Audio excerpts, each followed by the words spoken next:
Morning everybody. Dear student, आज का हमारा टॉपिक है ऑपरेटिंग सिस्टम के प्रकार। इससे पहले की वीडियो में हमने जाना कि ऑपरेटिंग सिस्टम क्या होता है। जैसे कि आपको बताया गया था, ऑपरेटिंग सिस्टम यूजर और हार्डवेयर के बीच का एक इंटरफेस होता है, यानी एक माध्यम होता है जो दोनों के बीच में डेटा को ट्रांसफ़र करता है। आज हम जानेंगे ऑपरेटिंग सिस्टम के प्रकार। ऑपरेटिंग सिस्टम कितने प्रकार के होते हैं, कौन कौन से उनके प्रकार होते हैं। तो चलिए स्टूडेंट, स्टार्ट करते हैं ऑपरेटिंग सिस्टम के प्रकार। ऑपरेटिंग सिस्टम के प्रकार आपको स्क्रीन पे नज़र आ रहे होंगे, जो इस प्रकार से हैं: batch operating system, single user operating system, multi user operating system, single tasking operating system, multitasking operating system, time sharing operating system, real time operating system, distributed operating system, multi programming operating system. ये सभी operating system के प्रकार हैं। आइए जानते हैं इनके बारे में one by one. Number 1, batch operating system. Batch operating system क्या होता है? बैच ऑपरेटिंग सिस्टम में डेटा को यानी टास्क को संगठित किया जाता है। लेकिन किस प्रकार की टास्क को संगठित किया जाता है? देखिए, हमारा जो भी डेटा होता है कंप्यूटर के अंदर, उसको सीपीयू एग्जीक्यूट करता है। तो वहाँ पे अलग अलग प्रकार का डेटा सीपीयू के पास जाता है, अलग अलग प्रकार की जॉब सीपीयू के पास पहुँचती है, जिसे सीपीयू को एग्जीक्यूट करना होता है।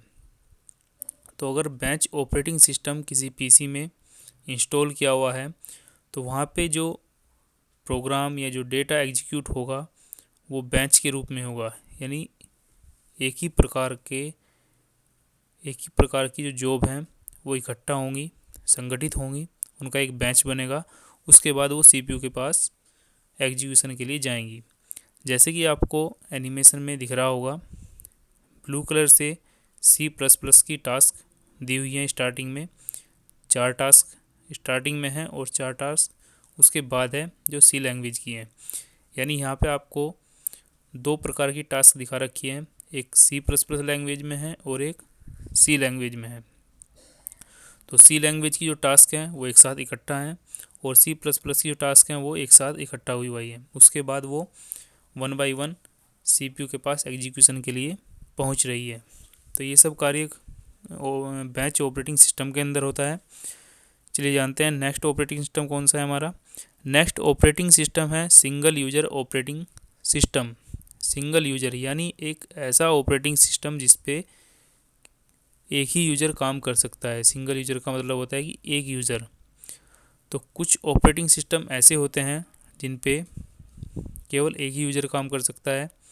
जैसे कि हम लोग यूज़ करते हैं आम लाइफ में विंडोज़ 95, विंडोज़ NT, विंडोज़ 2000 या window XP, Vista, window 7, 8, window 10।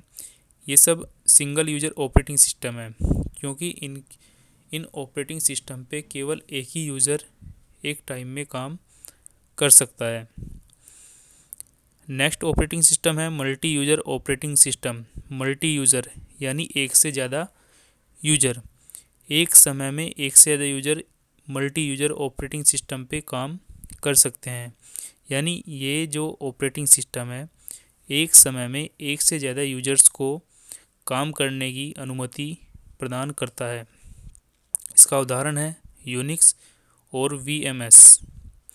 जैसे कि आप लोग इमेज में देख पा रहे होंगे, यूज़र नंबर 1 जिसके पास लिखा हुआ है शेयर पीसी, ये मेन सर्वर है यानी मेन कंप्यूटर है। उसके बाद अदर यूजर्स जुड़े हुए हैं इस कंप्यूटर से, यानी हमारे पास सीपीयू एक है, बाकी सब डेस्कटॉप हैं, कीबोर्ड है, माउस है। तो एक से ज़्यादा यूजर एक ही सीपीयू से जुड़े हुए हैं और एक सीपीयू के अंदर क्या पड़ा हुआ है, मल्टी यूजर ऑपरेटिंग सिस्टम, यानी जो इतने सारे यूजर्स को अनुमति प्रदान कर रहा है कार्य करने की। नेक्स्ट ऑपरेटिंग सिस्टम है सिंगल टास्किंग ऑपरेटिंग सिस्टम।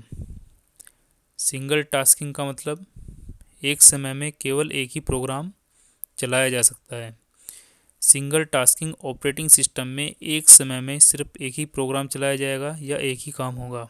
जैसे कि हम लोग मोबाइल फ़ोन यूज़ करते थे, सिंपल मोबाइल फ़ोन एंड्रॉयड से पहले, यानी मल्टीमीडिया से पहले। उन मोबाइल फ़ोन में क्या होता था कि आप एक समय में एक ही काम कर सकते हैं, या तो आप कॉल कर लीजिए या आप मैसेज करिए। तो ये होते हैं सिंगल टास्किंग ऑपरेटिंग सिस्टम। उन मोबाइल के अंदर जो ऑपरेटिंग सिस्टम पड़ा हुआ था वो सिंगल टास्किंग ऑपरेटिंग सिस्टम पड़ा हुआ था। नेक्स्ट ऑपरेटिंग सिस्टम है मल्टीटास्किंग ऑपरेटिंग सिस्टम। मल्टीटास्किंग यानी एक से ज़्यादा टास्क।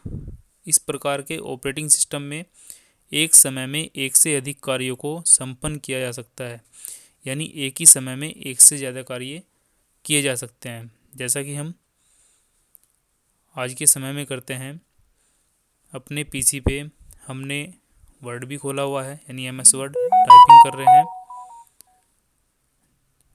जैसा कि हम आज के समय में करते हैं, अपने पीसी पे हमने MS वर्ड भी खोला हुआ है, यानी टाइपिंग कर रहे हैं। इंटरनेट भी चलाया हुआ है, यानी ब्राउज़र भी चल रहा है, और हमने म्यूजिक भी प्ले किए हुए हैं, म्यूजिक भी सुन रहे हैं, यानी एक समय में एक से ज़्यादा कार्य कर रहे हैं। तो ये सब जो होता है, ये सब मल्टीटास्किंग ऑपरेटिंग सिस्टम में होता है। Next operating system time sharing operating system. Time sharing यानी यूजर एक से अधिक होंगे और CPU एक होगा। वो उन सभी यूजर्स को 1 बाय 1 टाइम शेयर करता रहेगा, अपना कुछ टाइम देता रहेगा।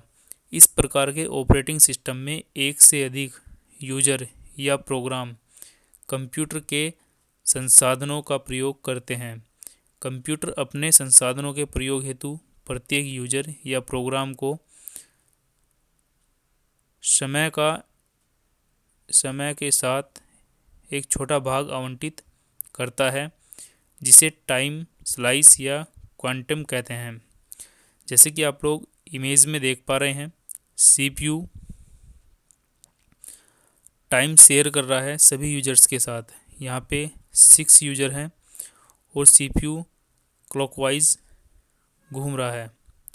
फ़िलहाल की कंडीशन में CPU यूजर 5 के पास एक्टिव है, यानी यूजर 5 के जो कार्य है, प्रोग्राम है, उसको एग्जीक्यूट कर रहा है, और जो यूजर 6 है उसकी टास्क रेडी स्टेट में है। यानी जैसे ही यूजर 5 का कार्य समाप्त होगा, CPU यूजर 6 के पास आएगा, उसके बाद फिर से यूजर 1 के पास पहुंच जाएगा। इसी तरीके से तो टाइम को शेयर करता है time sharing operating system. Next operating system है real time operating system. Real time operating system क्या होता है? यह एक ऐसा मल्टीटास्किंग ऑपरेटिंग सिस्टम है जिसमें रियल टाइम एप्लीकेशन का एग्जीक्यूशन किया जाता है। रियल टाइम एप्लीकेशन से मतलब क्या है? जैसा कि हम लोग अगर एग्जांपल लें तो हम किसी भी ATM से पैसा निकालते हैं, हमारे रिकॉर्ड में उसी टाइम चेंज हो जाता है, यानी जितना पैसा हमने निकाला उतना माइनस हो जाएगा। जैसे ही पैसा आपका बाहर आएगा ATM से, आपके रिकॉर्ड में चेंज हो जाएगा पूरे, यानी जितना भी बैंक का नेटवर्क फैला हुआ है सभी जगह पे वो चेंज उसी टाइम हो जाएगा, यानी रियल टाइम में हो जाएगा। आप एक ATM से पैसे निकालिए, दूसरी ATM में जाके चेक करिए तो आपको माइनस होकर आपका बैलेंस दिखाई देगा, यानी सभी जगह उसी टाइम वो आपका बैलेंस चेंज हो गया, यानी उसी टाइम आपकी एप्लीकेशन एग्जीक्यूट हुई सभी सिस्टम के पास, और आपका जो बैलेंस है वो माइनस हो गया, यानी रियल टाइम कार्य हो रहा है उसी टाइम। नेक्स्ट ऑपरेटिंग सिस्टम है डिस्ट्रीब्यूटेड ऑपरेटिंग सिस्टम। डिस्ट्रीब्यूटेड इस प्रकार के ऑपरेटिंग सिस्टम में केंद्रीय स्थान पर डेटाबेस रखा जाता है, किंतु उसकी प्रोसेसिंग अनेक स्थानों से की जाती है। एक CPU होता है जिसको हम एक CPU होता है जो मेन होता है, और उसके अंदर क्या होता है? डेटाबेस होता है, यानी हमारा रिकॉर्ड होता है, डेटा होता है। उस डेटा को हम अलग अलग सिस्टम पे एक्सेस करते हैं और उसकी प्रोसेसिंग करते हैं। यानी ये समझिए आप, जैसे कि आपको इमेज में दिखा हुआ है, एक तरफ सीपीयू रखा हुआ है, उस सीपीयू से डेटा जा रहा है क्लाइंट के पास। दो क्लाइंट बैठे हुए हैं यहाँ पे, यानी दो सिस्टम है।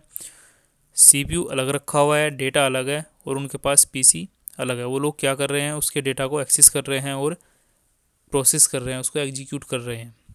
तो ये होता है डिस्ट्रीब्यूटेड ऑपरेटिंग सिस्टम, यानी जो डेटा को डिस्ट्रीब्यूट करता है। नेक्स्ट है मल्टी प्रोग्राम ऑपरेटिंग सिस्टम।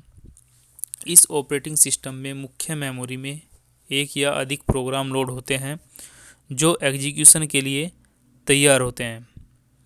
जैसे कि आप लोग इमेज में देख पा रहे हैं, सेकेंडरी स्टोरेज से जितनी भी जॉब हैं, जितने भी कार्य हैं, वो मेन मेमोरी यानी रैम के अंदर लोड हो रहे हैं।